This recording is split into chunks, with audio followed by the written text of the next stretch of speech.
it was probably one of the most liberating, defining moments of my life, because I had just literally stepped out from something that was safe into something completely new and unknown to me. And it was just like a whole new part of myself was born.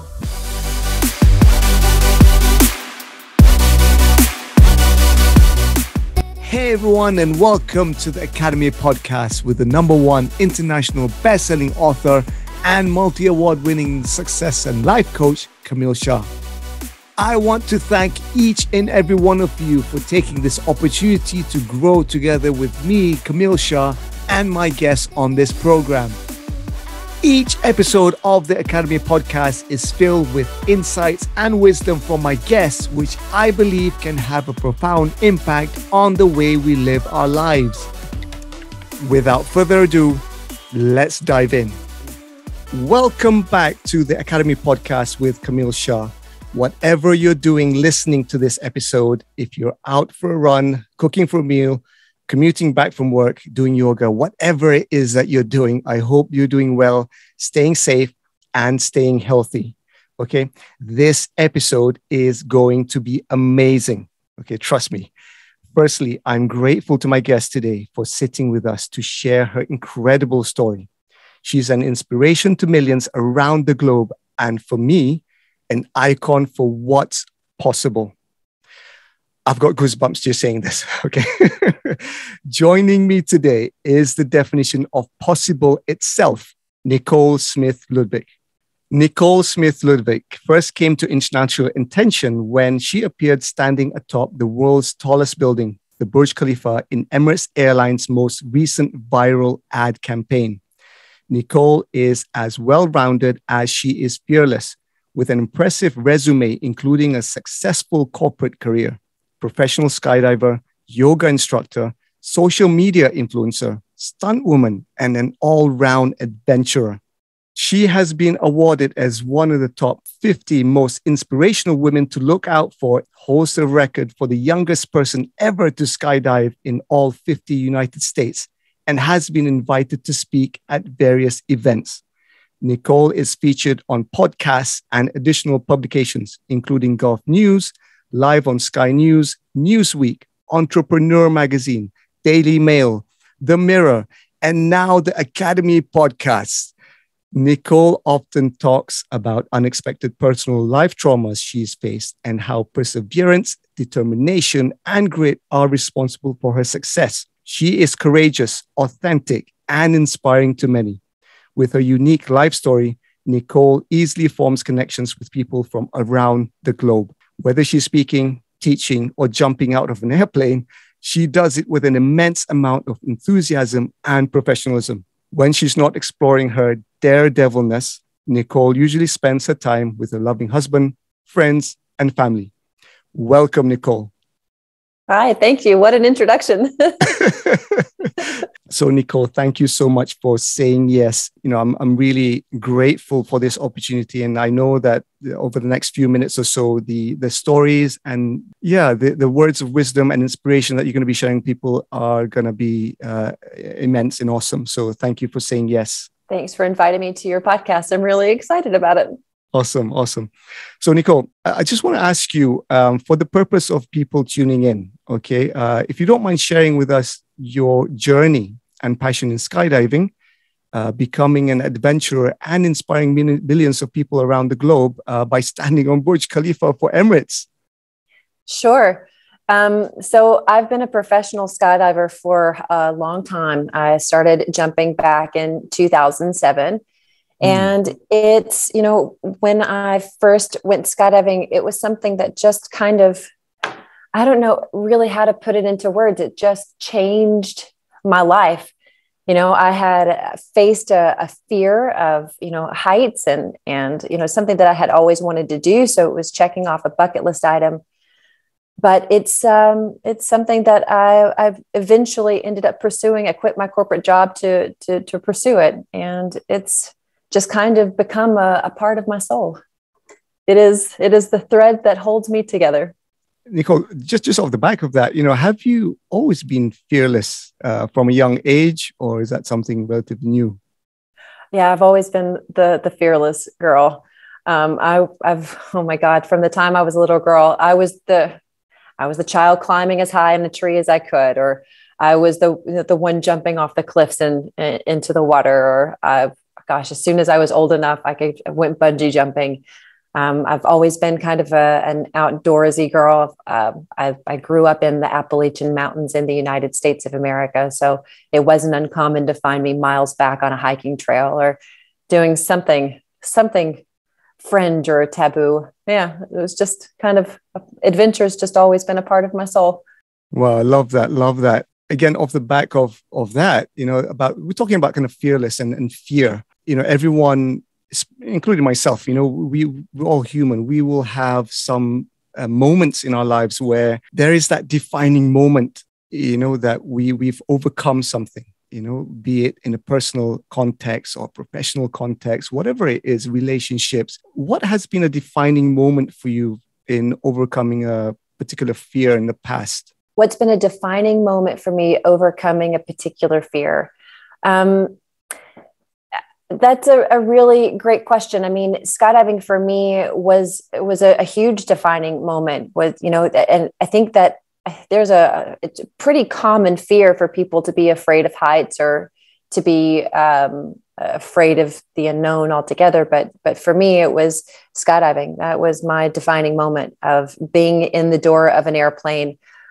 By the way, not a lot of people have been in an airplane with the doors open. So that's just kind of a crazy experience anyway. And you don't realize how crazy it is until you're actually in an airplane and the door opens. I mean, you see it in the movies, right? You see it in the movies and in stunt people doing it, but right. I don't know what it's like. I love to know what it's like. So let me tell you about my first jump. Let me tell you the whole story. Okay. So I have a little flair for the dramatic sometimes when it comes to dealing with my mom. My mom is she's such a wonderful woman. She's the epitome of a Southern belle. So she's very prim and proper and very considerate and thoughtful and kind. And she's, and that's kind of the expectation. So I love kind of riling her up every once in a while. It's never done with malice. It's just, always, it's done in a playful way, kind of, except for this. So when my late husband and when we got to the drop zone for my very first skydive, I called her literally as we're pulling into the driveway of this skydiving center. And I go, Mom, I'm going skydiving. If I die doing this, please have me cremated and take me skydiving again. And, what did she say? Oh my God. She freaked out. She's like, I can't believe you're going to do this. You don't need to go skydiving, blah, blah, blah. So anyway, and of course I'm nervous. I had been thinking about this. I'd wanted to do a skydive for as long as I could remember. Literally when I was growing up, I lived really close to an airport community. So I would see these little small airplanes and these little sport light aircrafts flying around all the time. And I would just lay in the grass and I would look up and watch these airplanes fly. And there was just always this connection to, I wonder what it would be like to jump out of that. And I kind of had these recurring nightmares as well about falling off a cliff. So I figured that if I went skydiving, that it would kind of cure that nightmare. So right. I arrived at the drop zone. I'm nervous. I'm super nervous. And then it's completely evident how nervous I am when the videographer starts trying to do the interviews. He's trying to bring out something. And I'm kind of clammed up. It's really hard for me to speak whenever I get nervous. So I'm there. He's trying to interview me and I'm not talking much. We walk to the airplane to get on to load. And then we start the flight. And by the way, have you been skydiving? This is what I'm saying. I've always, ever since we moved to Dubai, that has been one of the things I wanted to do, but my wife has always said no. So I'm still working on it. Okay. No, right. Not yet. Okay. So for me at that point in my life, I hadn't been on an airplane quite that small. So we were jumping a twin engine otter. So this is, an airplane with the capacity of about 20 people. So very small. And you get packed into these airplanes, kind of like sardines, pre-COVID, like sardines. So So I'm in this airplane, and I'm just like 3 or 4 people back from the door. So far enough away where it's not that uncomfortable. And the whole flight up, I'm silent. I'm looking out, and I'm just going through in my mind, what am I doing? What have I gotten myself into? I'm pretty much beyond the point where I can get out of this. So, There's no turning I have back. to do it. There's really no turning back. And then, and then when the videographer, he comes back in and he starts trying to do an interview with me again. He was like, all right, Nicole, we're about halfway up. I'm like, okay, cool. And that was it. Like, I had nothing else to say, because I just wanted to, I just needed to ground myself, because I was scared out of my mind. So then the door of the airplane opens, and trying to get to the door of the airplane when you're attached, when you have an instructor attached to you, it's just really awkward. So it's kind of this waddle to get to the door. And then the briefing that they tell you is like, all right, put your hands in your harness and then put your head back on my shoulders. But when you get to the door of the airplane, what do? You've looked down, right? You want to see out of the airplane, like, what the heck am I about to do?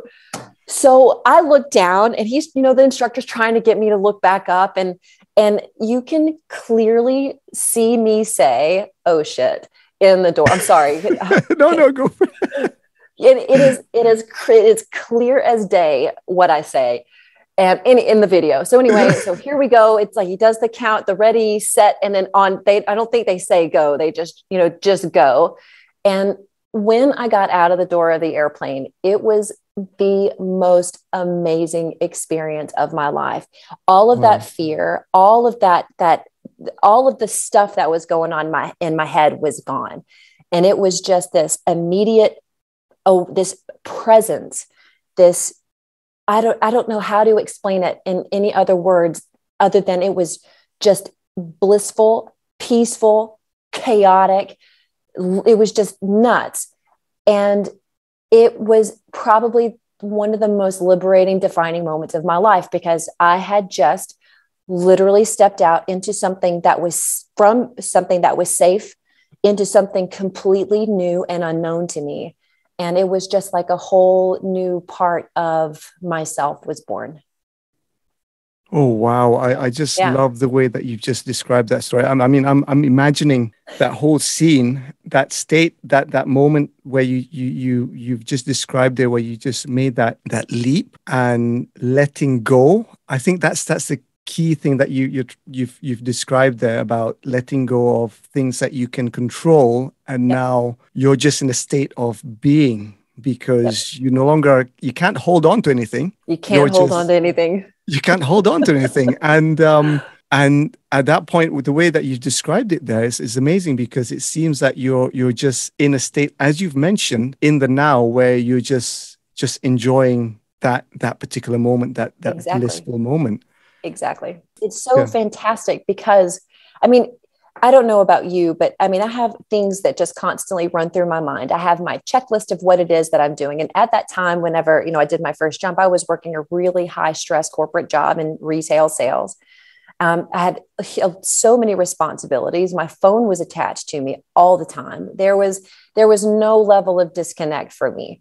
So being in a spot where it was just about me in that moment, just that level of awareness, and that the amount of connection that I had to the 60 seconds was just, it was incredible.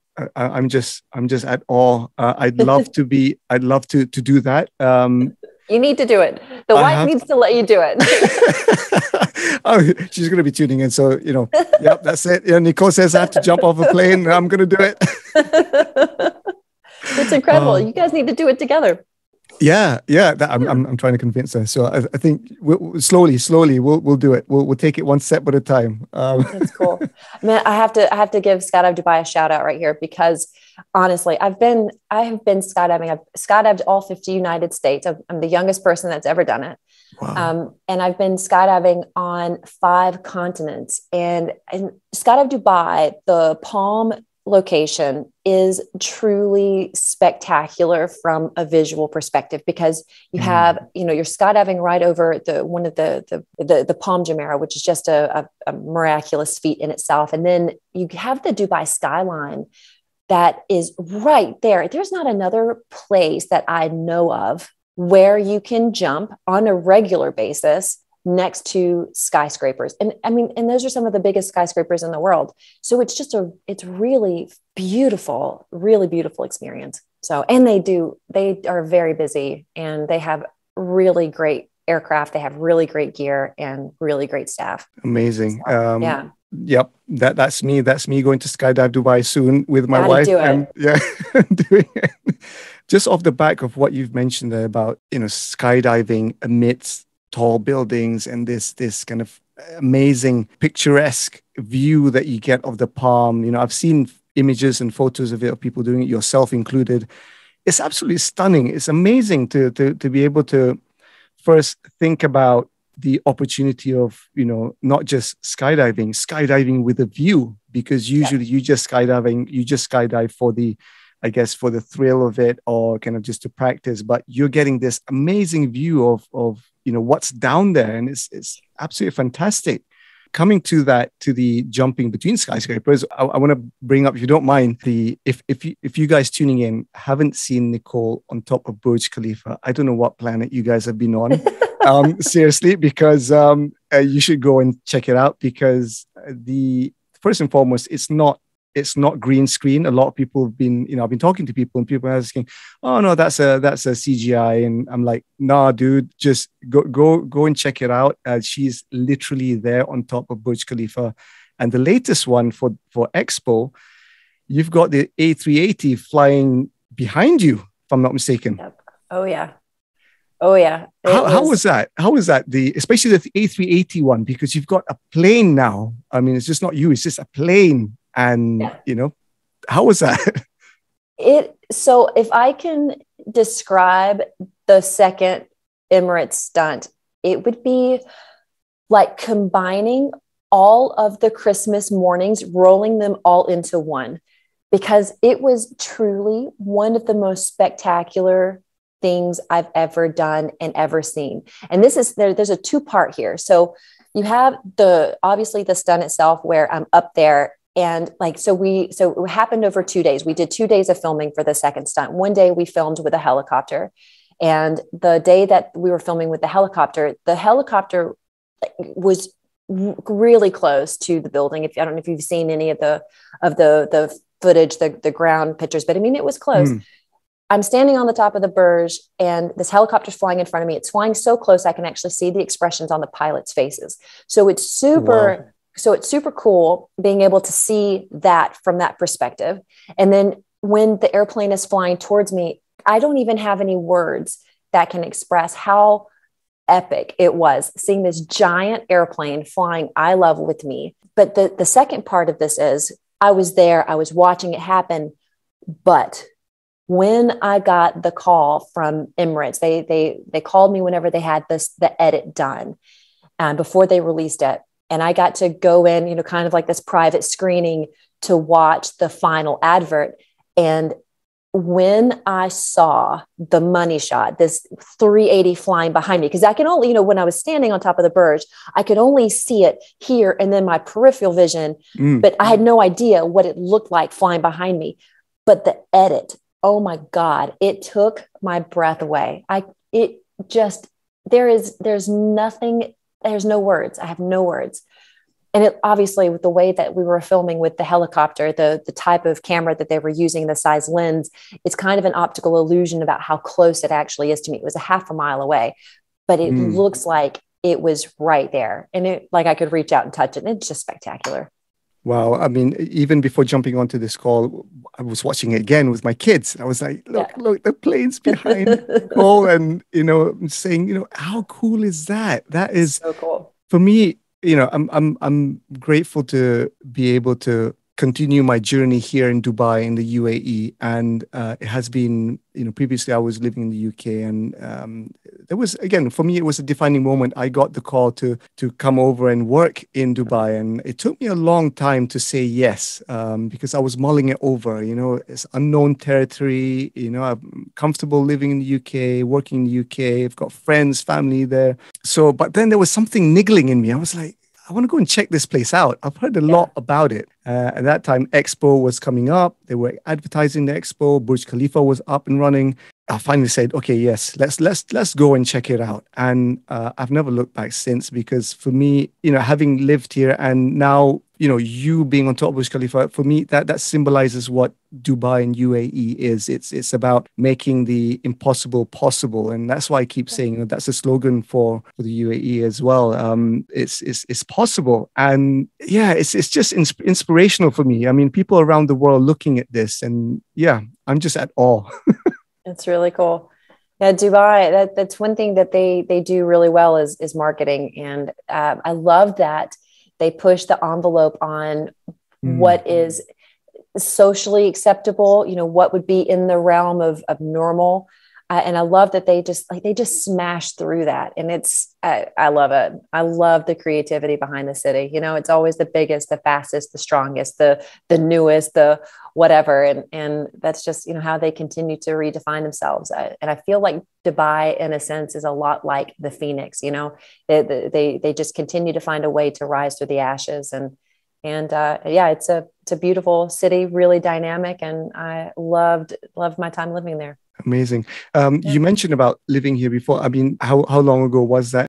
My husband lived in Dubai for about 10 years. I moved to Dubai a little over 5 years ago to be with him, but we have some new projects in the works. So we have, as of the last couple of weeks, we've closed that chapter in our books for now, but I know we'll be back soon.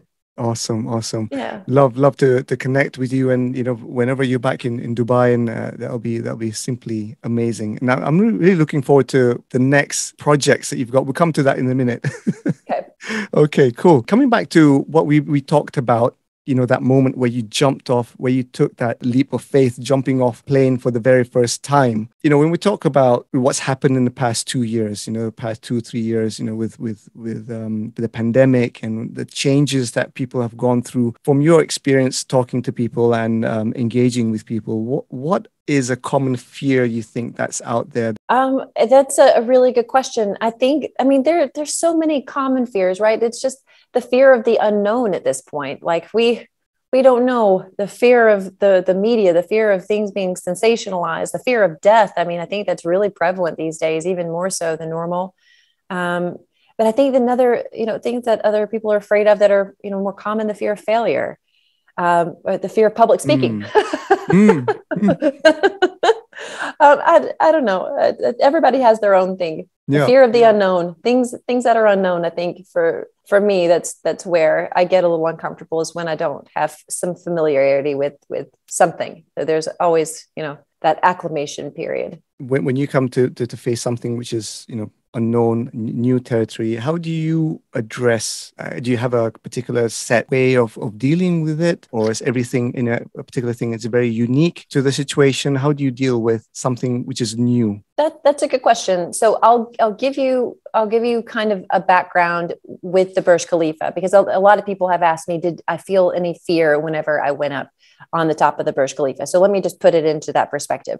So when I am, or when I'm skydiving, or when I'm doing any type of stunt, or anything that's out of the norm for me, I always enter these projects with a bit of reverence and consideration, thoughtful consideration to what it is that I'm doing. I always make sure that that things are planned, that the prep is done, that risk assessments have been made, that there's, whatever coordination is necessary in practice.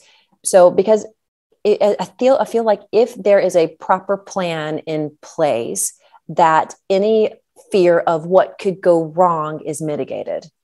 And that's it. It's just about how is it that we can prevent things from going wrong, and making sure, again, that we have those fail safes and those plans in place. So in a sense, what you're saying is to actually do a bit of homework, in a sense. A lot of homework. Yeah. So that's interesting, because when we talk about fear and, talk about doing the homework, in order to get to the point where you actually doing the homework or doing the research, whatever it is that you're doing, it has to involve a certain degree of curiosity, because that's for me, when you have something new, rather than kind of shying away from it, there was that certain curiosity within me that says, I want to go and find out what is this place about. Sure. I don't have all the answers, but I'm just going to, let's bit by bit, try and find out and get more information. That kind of dampens down the fear and, in a sense, gives back some of the control that you might not have. Exactly. You're absolutely right. If there are answers to the questions, things get a lot less complicated, and for the stunt, for instance, for the second round of stunts, just to give you an idea, when we were doing this, I mean, there was so much thoughtful consideration put into the risk assessments. I mean, the whole team that were involved were the Emirates pilots, the flight operations team, ATC, the helicopter pilots, the drone pilots, the filming teams, the marketing team, the EMAR team, with the GCAA was all involved with this as well. And there was just this brilliant level of coordination done to make this stunt happen. So, choreographing, like it would, the way the communication was choreographed was just phenomenal. There was so much radio control, so many people talking to one another, and just to make all of that happen. And when you have that level of coordination into a stunt, that everything has been considered and that everything is going like it's supposed to. I mean, even the Emirates pilots, for instance, these guys were doing flight simulators for this particular flight. And before they actually put me up there as the stunt woman for this, they had done a day before a practice run. They'd flown the A380 around the Burj Khalifa without me there, just to see what kind of effects would happen from from the airplane flying by, the turbulence, the wake turbulence. So there was a ton of coordination and choreographing, like I said, that went into making this stunt possible. That's awesome. It's hard to be scared when all of this is in place. When we talk about having answers to the questions, it removes the doubt and the fear that you might have. Yeah. Exactly. The fear of the unknown, because we don't know what's going to happen. It's just, and I think our mind has to hold on to something. You were saying that when we're talking about my free fall, there's nothing to hold on to. That's what I think we mentally hold on to, is that's the only way we can connect, is to have uncertainty about it. That's another kind of something that I've always had this conversation with people about, a tug of war, that you, in one hand, or in one sense, on one corner, you want to have control, but on the other side, you say, well, sometimes it's good to let go and experience the whole thing as it is. We talk about the skydive, that moment where it was only a few seconds between you being on the plane and you free falling, but completely different emotions, feelings that you're feeling and going through, from fear and doubt being on the plane, but to moment of bliss and being in the now, free falling. How do you kind of manage this tug of war? Well, I mean, I try my best to answer any of the questions that I may have. Like, what is it about a particular thing that I'm concerned with? Now, for instance, let's just continue to go on this discussion of skydiving. There was about 3 million skydives done in 2020. 3 million. Oh, wow. 3 million. And of those, we're talking less than, it's actually a little bit more than 1/3 of 1% were there any incidents.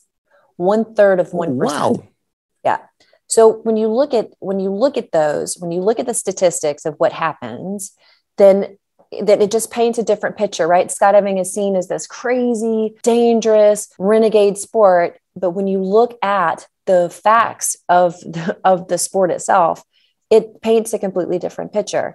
And then when you get into the greater details about the safety and the training and the gear and all of the aircraft and the maintenance of the aircraft and all of these different aspects of skydiving, then you start to see that, this is not as dangerous as don't get me wrong, it has an element of danger for sure, but it's not what people perceive it to be. That's interesting. I mean, again, it's reminding us all that, everything has risks. Exactly. Me commuting to work, driving every day, there's a risk there. Exactly. Me crossing the road, there's a risk. But Exactly. like you're saying, when you understand the statistics and look at the data, we talk about a change of perspective. You're able to change your perspective of, for example, now skydiving. If I can convince my wife saying, look, these are the statistics, right? Then maybe she'll say, okay, fine. Yeah. And all this information is available for you to see as well. The governing body for skydiving, one of the biggest governing bodies of skydiving is called the United States Parachute Association. And they actually print these statistics where you can go and you can read it yourself, and you can read incident reports for whenever there are things that happen in our industry. You can read a full detailed explanation as to what happened. And it's valuable lessons to learn for people who are experienced or who want to pursue skydiving as well. What is it that we can do better as individuals to make the sport safer? Awesome. So we'll go and check it out. Again, Yeah. I'm just teasing my wife here. I mean, if she's listening to this, I'm just kidding. No, she's a wonderful soul. I love her so much. I hope you don't get. Maybe I don't hope you don't get in trouble. I'm sorry. Oh, awesome. But knowledge is power. Knowledge is, and that goes for everything. Knowledge is power. Yes, I love that. It's something that we talk about individuals, and fear sometimes is about how we react to something which is unknown. Now, I'm always big on the idea of there's a difference between reaction and responding to something. A reaction is a gut reaction.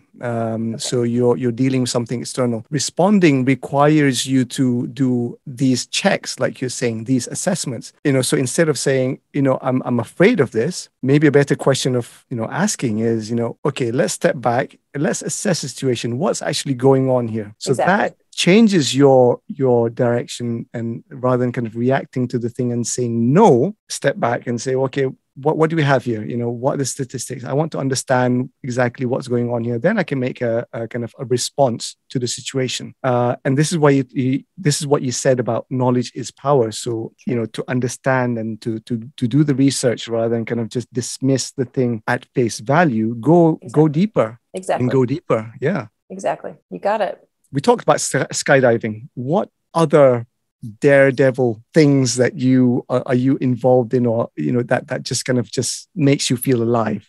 Well, like as hiking, being outdoors in general just makes me feel alive. I'm a scuba diver. So I love that as well. There's just a completely different level of freedom whenever you're underwater, and oh my God, it's a completely different world. I'm learning how to kite surf. So that's, kind of combining that water and air dynamics. That's really interesting. Flying a parachute with trying to keep a board underneath my feet. I'm having a lot of fun, learning how to do that. And then I hike. That is one of my biggest passions is hiking. So when the weather is good, in Dubai and the winters when, it's not 50 degrees outside, get out to Ras Al Khaimah and get into the mountains. It's beautiful. Now that I'm home, I'm able to, get back into the Appalachian Mountains and do some hiking again. So that's where I find my connection. Amazing. I love the fact that you've mentioned a lot about nature then going out, and I'm always big on that. I know, here in the UAE, it is kind of seasonal, but there is a lot of stuff to do here in the UAE. You mentioned Ras Al Khaimah, you've got Jabal Jais, all the wadis. We're going to Hatta next week. Love nice. The place. It's amazing. We talk about UAE. And we've got these things. Imagine if you're living, for example, in Europe or in tropical climate where you've got all this abundance of nature, rainforests in tropics, to go and explore at your doorstep. It's amazing. The UAE has that stuff too. There's in Sharjah, there are mangrove forests, which are phenomenal.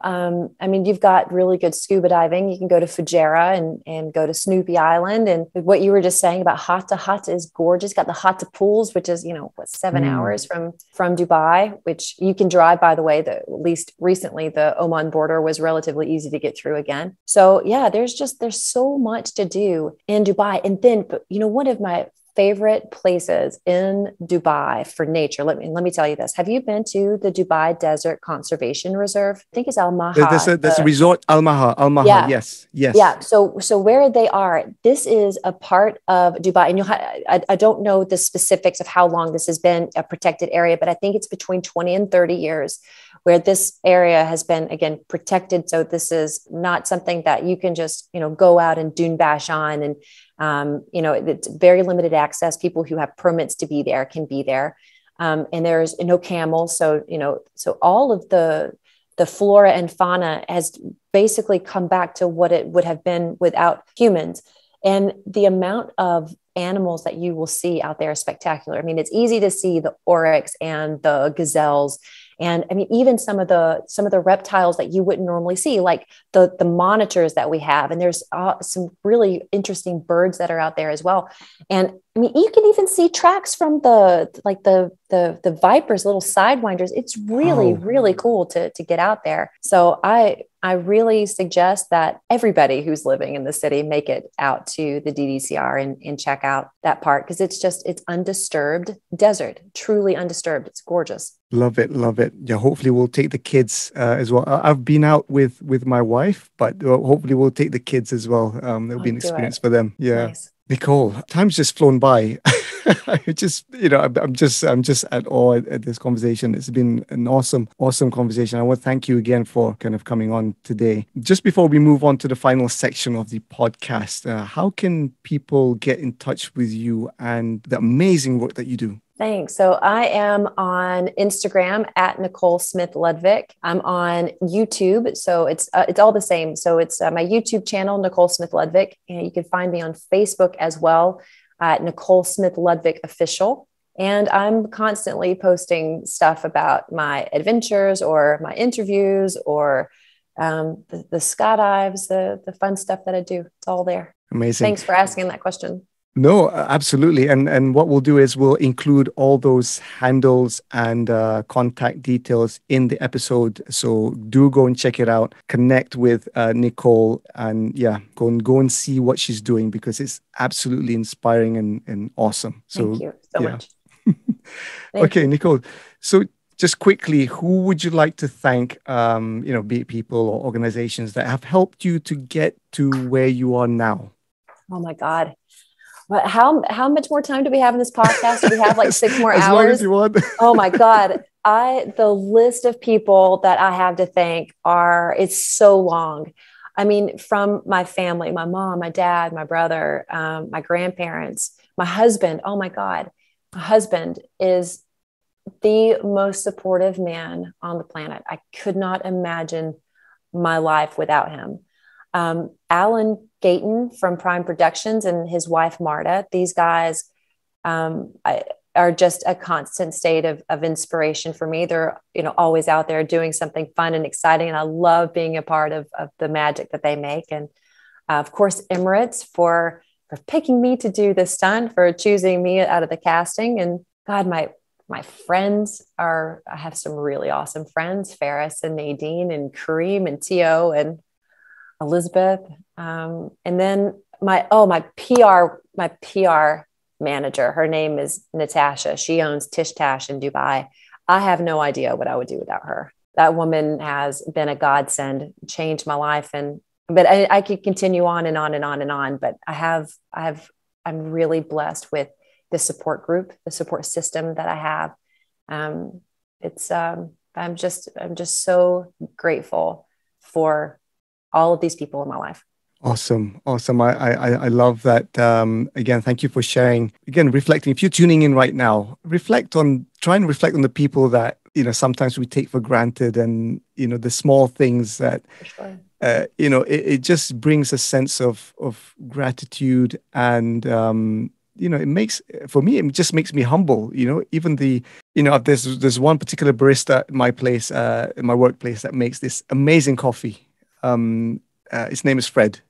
So every single morning he makes this amazing coffee, and I'm just at awe. And I asked him, Fred, how many cups do you make a day? And he said close to about 300.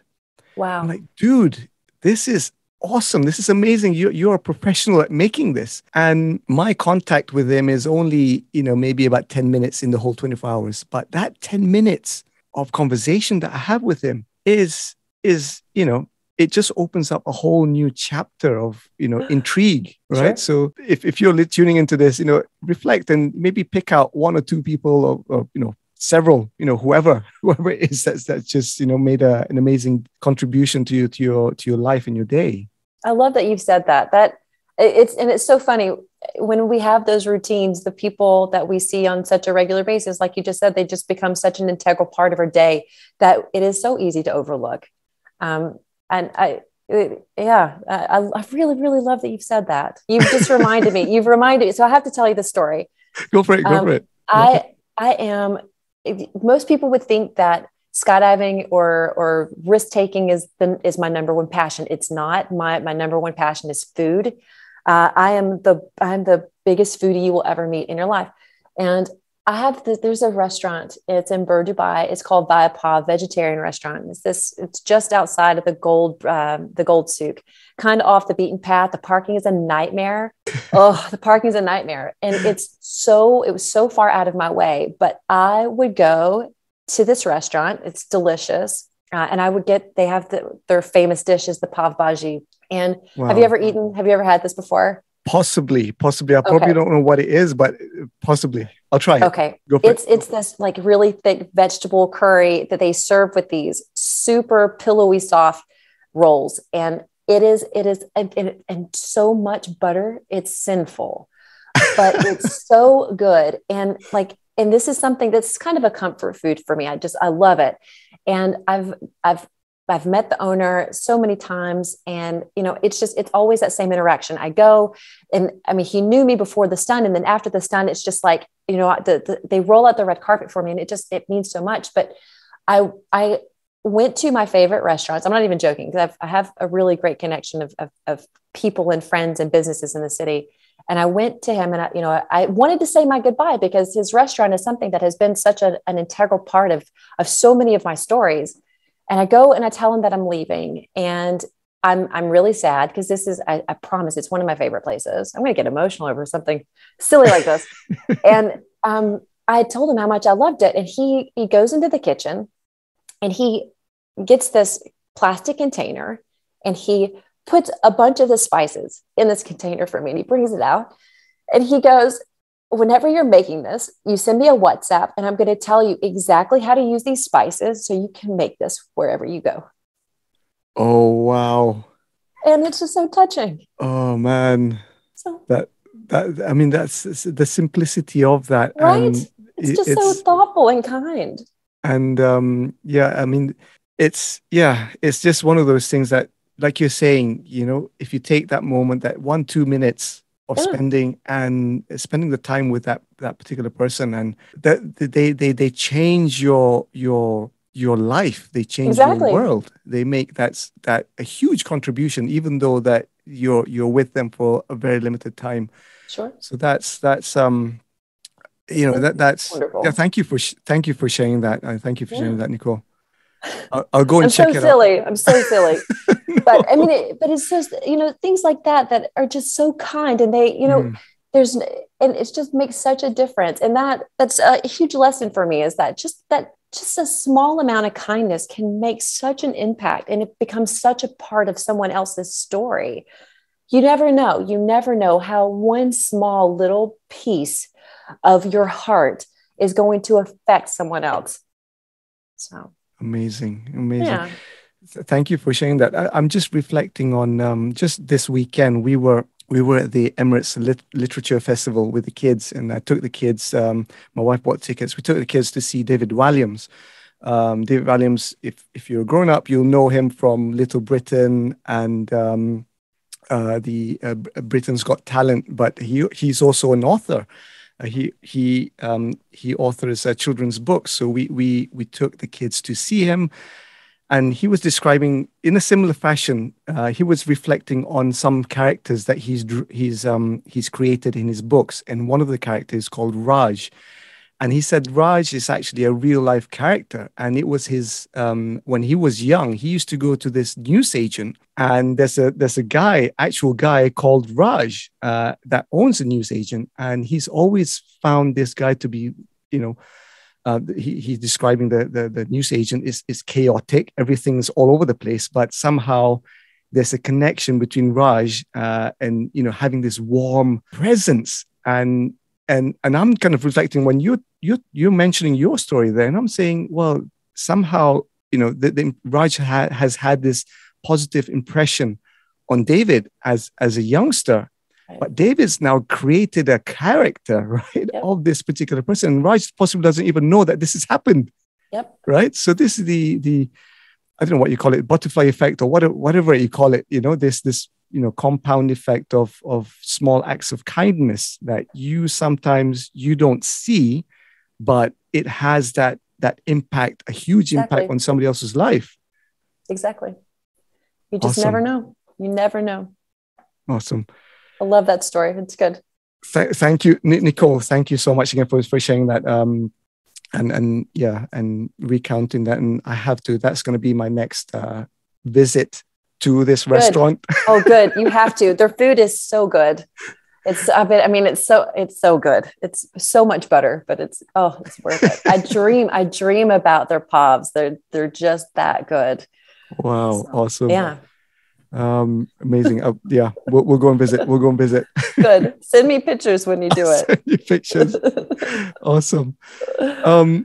Nicole, we're literally coming up to the tail end of this session, this amazing session. I told you guys this was going to be amazing session at the beginning, and it has been. I'm just enjoying this conversation, Nicole. I hope you guys tuning in have been enjoying it so far. Nicole, I hope you're enjoying this conversation as well. Yeah. We've come to the quick 5 question round at the end, which I always do with my guests. And I hope you're okay to do this, Nicole. Sure. Let's do it. Amazing. Okay, so question number 1. What is your favorite word? Gratitude. Gratitude is my favorite word. Amazing. I believe that living a life full of gratitude is a life well lived. It's a fulfilling life. Wow, I love the way that you've put that there. Amazing. Thank you for sharing that. I love that. Okay, so question number 2. What are you currently reading or listening to? I'm going back and forth. I have a book called Many Lives, Many Masters. I'm really enjoying that, but I'm also listening to Principles of Life and Work from Ray Dalio. Ray Dalio, amazing author. He is an amazing author, and his audiobook, he narrates most of the audiobook, and it's really interesting listening to his perspective and hearing him read his own book. Amazing. Yeah. Okay. So question number 3. If you could meet someone either living or past, who would that be? Oh, gosh. That's such a long list. I would want to meet Amelia Earhart. I would want to meet Helen Keller. Those are 2 that immediately come to mind as women who have inspired me that I would want to meet. Amazing. Yeah. Love that. Question number 4. What advice would you give the younger Nicole? What advice would I give the younger Nicole?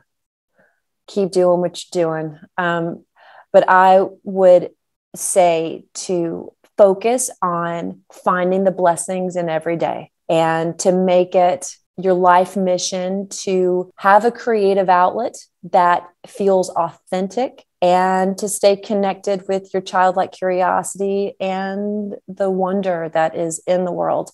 Challenge yourself to find new things, and definitely challenge yourself to find new things. And then always make time for the things that bring you joy. Amazing. Even for me and people tuning in, I think you'll probably be, it's a good advice to have, at any age, I guess. So yeah, thank you for sharing that. Question number 5, last question. What can we expect from Nicole in the next 5 years? What can you expect from me in the next 5 years? There's some really big stuff coming. Really big stuff in the immediate future. So stay tuned to my social channels for that. But one of my life's ambitions is to being a successful motivational speaker. So that's something I'm actively pursuing, and I'm headed in the right direction, one rung at a time. One rung at a time. I love that, and I think you're doing a fantastic job already. And I can't wait to see what's going to happen in the next few years, because I know it's going to be awesome and explosive. Because it's just going to be. I can't wait. Thank you so much. I'm really excited about it. The future is bright for sure. Okay. Thank you, Nicole. Thank you again. Thank you for your time. I appreciate your time, your presence, your energy, and for just sharing your story with us. And I'm pretty sure that, it will inspire people tuning in to face the fear rather than turn away from it. And I guess be curious about it and see what you can do with the fear, because sometimes it might just open a new chapter in your life. Exactly. So any last words of advice you want to share with people listening? My biggest piece of advice, I guess, is just stay true to yourself, find the things that bring you joy, and always make time for those things. I can't say that enough. Find the time to do the things that bring you happiness. Wow. Amazing advice. Thank you. Thank you again, Nicole. Thank you so much. I really appreciate your time. Thank you. Thank you. That's all the time that we have. And thank you, everyone, for joining us today. I hope that this episode has been inspiring, and I'm truly grateful to Nicole for sharing her story with all of us today. So it's goodbye from me for now, and from Nicole. We'll see you next time. Until the next episode, stay safe, stay healthy, and peace and love from me always. Bye for now. Thank you so much for tuning in from wherever you are. My sincere hope is that this episode has not only resonated with you, but also given you some invaluable tips and strategies to improve your life. Don't forget to share your comments with me. As you know, I love to hear your views. Also, remember to follow the Academy, follow me, my guests, and tag us on our social media handles, which will be provided in the description. Most importantly, please leave a review and let me know that you've heard this podcast and how it has impacted you. Until the next episode, stay safe, stay healthy, and peace and love from me always.